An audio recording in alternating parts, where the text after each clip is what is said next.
Good morning everybody, and this is your Forex day trade setups for today. So nothing much happened yesterday. I think the whole market was kind of stagnant yesterday, and basically just this flag is continuing. We did touch the high on Friday, obviously. So yeah, you're looking for pullback on structure. The structure is still there. Nothing's really changed based on yesterday. Yesterday was just a sideways day. So there is structure down here that we're looking to buy off. It's 113.776 and a little bit further down at 113.323. So that's pretty much the structure that we have at the moment. Right now we are sideways. I suppose what you could actually argue is a break above and below the high of yesterday would warrant a move in whichever direction we are going. But it just looks like the whole market is just waiting for some form of catalyst or some noise or something to get going. So volumes have been kind of, I won't say thin, but they haven't been exceptional. So yeah, I think this one is a clear wait on the sides. Keep your money in your pocket. Moving on to US dollar Japanese yen. A bit of a different picture here. We do have what is looking like how to put it, a big down, big up, but that's a nice engulfing bar. That's an inside bar, so that's looking like a fairly decent bullish pattern. That is what we're looking for. We're looking for the dollar strength to continue, but if you start looking at the dollar on its own, it's not looking like that's going to materialize. So and you can see that in the Euro USD, it's just stagnant, not getting anywhere. So at the moment, you can see yesterday we sort of had a move. Well, not yesterday. Yesterday was pretty much flat. But then this morning we've had a fairly strong move to the top. So rebuild on 115.156. In other words, come back and test that area. Definitely an opportunity to jump in on that. But apart from that, I don't think I'd want to be jumping in long up top here. So wait for a pullback onto structure. And I'm not convinced that the dollar is going to continue its rally. So that's the other thing you need to bear in mind. If I'm looking at the Euro USD, it's looking a little bit tired, and US dollar Japanese yen, I mean, it's always fairly volatile. But at the moment, you can see a big cup and handle here. And if I put my neckline there, there's my cup, there's my handle. So a break of that structure and retest, you've got a fairly strong measured move to the upside, which is indicating dollar strength. But in the same breath,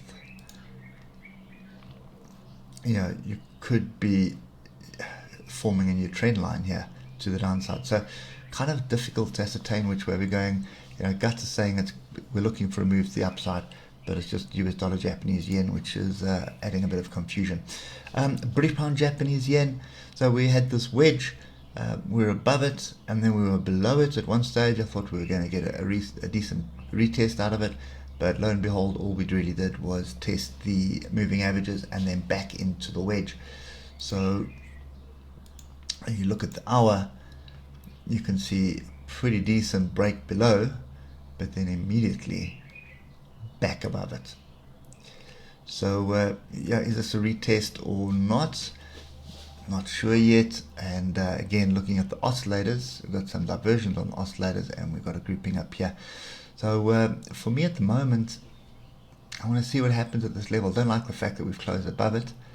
So more than likely just need to adjust that level to there. This is the next support level. So test that and then break to the downside maybe.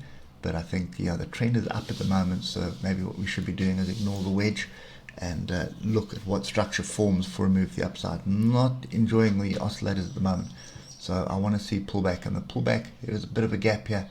So I want to see that pullback back to 155.794. If we can start finding some support there, then definitely looking for a move to the upside. Your stop area is below 155.465.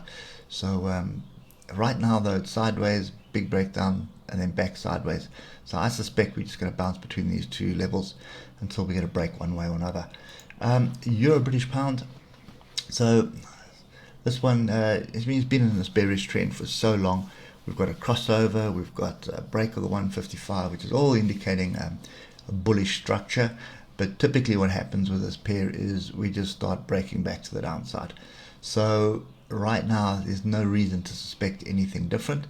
And if we start looking at this area, you can see sideways price action. What I'm looking for is a break below the low of yesterday and a retest, so that's 0.84389. So basically the picture I'm anticipating is a break, a move into this area, bounce back up to come and test this. That retest or rejection is the entry for the move to the downside. If we find support here and we start breaking to the upside over here at 0.84690, then I'm looking for a break and retest of that area, and that validates this flag or range structure, which would give you a measured move of this entire previous move. So that's what we're waiting for. We're waiting for a break and retest of this range before jumping in, either to the downside or to the upside. The whole of last year, the move would have been to the downside. So that's the one that I'm anticipating at the moment, is you're looking for that move to the downside rather than anticipating a move to the upside. If it does break the upside, you just need to wait for the retest before jumping in, and your stop is obviously on either side of this range. It's a fairly wide stop. It's 360 point stop loss, but that is the structure that is on offer. Anyway, that's it for me this morning. I hope it helps, and we'll catch up with you tomorrow morning. Cheers for now.